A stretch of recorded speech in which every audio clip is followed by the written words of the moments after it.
Greetings, loved ones. Today we begin a series on recovering from childhood trauma with a teaching from Juanita Ryan and the National Association for Christian Recovery.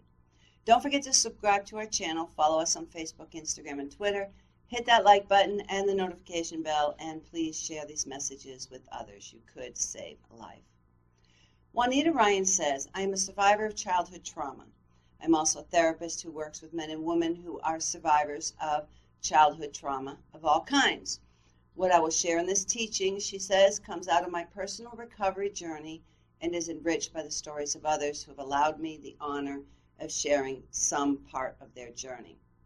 Ryan adds, what I will discuss here is one model for understanding the processes involved in recovery of this kind.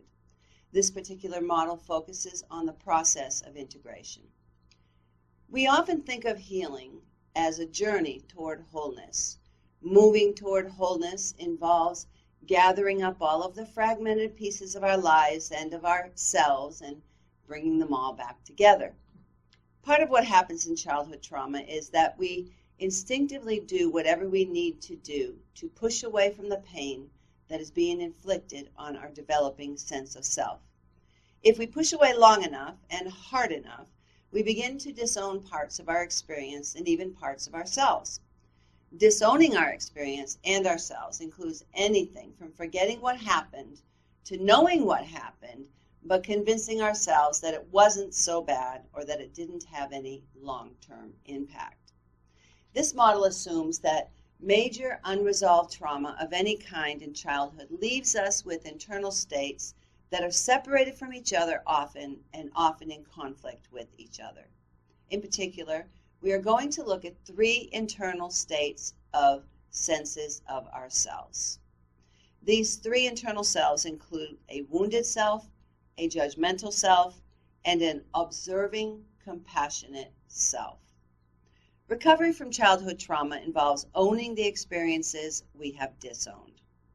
It includes owning parts of ourselves that we continue to want to push away. And yes, this is a painful process because it means we will have to face painful realities. Everything in us and often around us tells us that this is not the right path to take, but it is always truth, no matter how painful, that frees us. Embracing our life experiences and their ongoing impact on us is the path to freedom and wholeness. According to the CDC, over half of all children in the world, that's 1 billion children, ages 2 to 17, every year experience violence and trauma. The question is not if you will encounter a victim of violence. The question before God is, what will you do when you do encounter them? You can be the person who saves a life. Micah 6:8 says, He has showed you, O man, what is good. And what does the Lord require of you? To do justice, love mercy, and walk humbly with your God. You are called. We are all called to be champions for justice. If you are caught in a situation of violence or have suffered trauma, I want you to know this. There is a way out. It is not your fault. Abuse is not love, and you are not alone. If you are suffering violence, please reach out to someone today. If you find yourself in a dangerous situation, call 911 for help. If you know of a child or other person suffering violence, tell the authorities.